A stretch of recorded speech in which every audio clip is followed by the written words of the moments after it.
नमस्कार, आप देख रहे हैं जगत क्रांति टीवी और मैं हूं आपके साथ ज्योतिका। आइए रुक करते हैं खबर की ओर।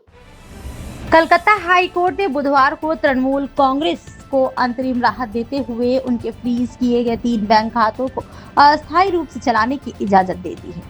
कोर्ट ने कहा कि पुलिस ने जिन सबूतों के आधार पर खातों को फ्रीज किया था वे जांच के इस चरण में ठोस नहीं लगे। हालांकि कोर्ट ने साफ किया है कि अकाउंट्स का इस्तेमाल सिर्फ पार्टी के रोजमर्रा खर्चों के लिए ही किया जा सकता है। अपने निर्देशों का पालन सुनिश्चित करने के लिए हाई कोर्ट ने सभी लेन देन की निगरानी के लिए एक स्पेशल ऑफिसर नियुक्त किया। यह अंतरिम व्यवस्था 30 सितंबर तक लागू रहेगी। जस्टिस सौगात भट्टाचार्य की सिंगल जज बेंच ने कलकत्ता हाई कोर्ट के पूर्व जज जस्टिस सुब्रत तालुकदार को अकाउंट्स के कामकाज की देखरेख के लिए स्पेशल ऑफिसर नियुक्त किया गया। कोर्ट ने उस जल्दबाजी पर भी सवाल उठाए जिसके साथ पुलिस ने एफआईआर दर्ज होने के तुरंत बाद अकाउंट्स फ्रीज कर दिए थे। बेंच ने पूछा कि अकाउंट्स फ्रीज करने में इतनी जल्दबाजी क्यों की गई। बेंच ने ध्यान दिलाया कि एफआईआर 18 जून को दर्ज की गई थी और अगले ही दिन अकाउंट्स फ्रीज कर दिया गया था।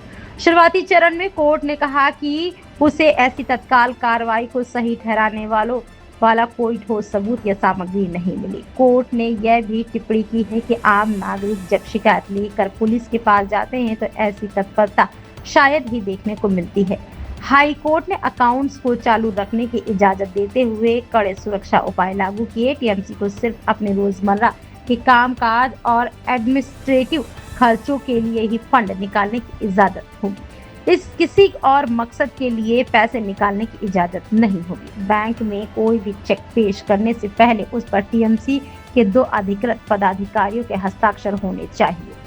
लाइव लॉ की एक रिपोर्ट के मुताबिक टीएमसी की ओर से पेश हुए सीनियर वकील अभिषेक मनु सिंघवी ने भी तर्क दिया कि अकाउंट्स फ्रीज करने से एक मान्यता प्राप्त राजनीतिक पार्टी का कामकाज असल में ठप हो गया, जो उसके संवैधानिक अधिकारों का उल्लंघन है। सिंघवी ने कहा कि शिकायत में पार्टी के खिलाफ कोई खास आरोप नहीं थे और जोर देकर कहा कि पार्टी का सारा फंड चुनाव आयोग के नियमों और इनकम टैक्स एक्ट के प्रावधानों के मुताबिक रखा जाता था। इस खबर में बस इतना ही। बने रहिए जगत क्रांति टीवी के साथ।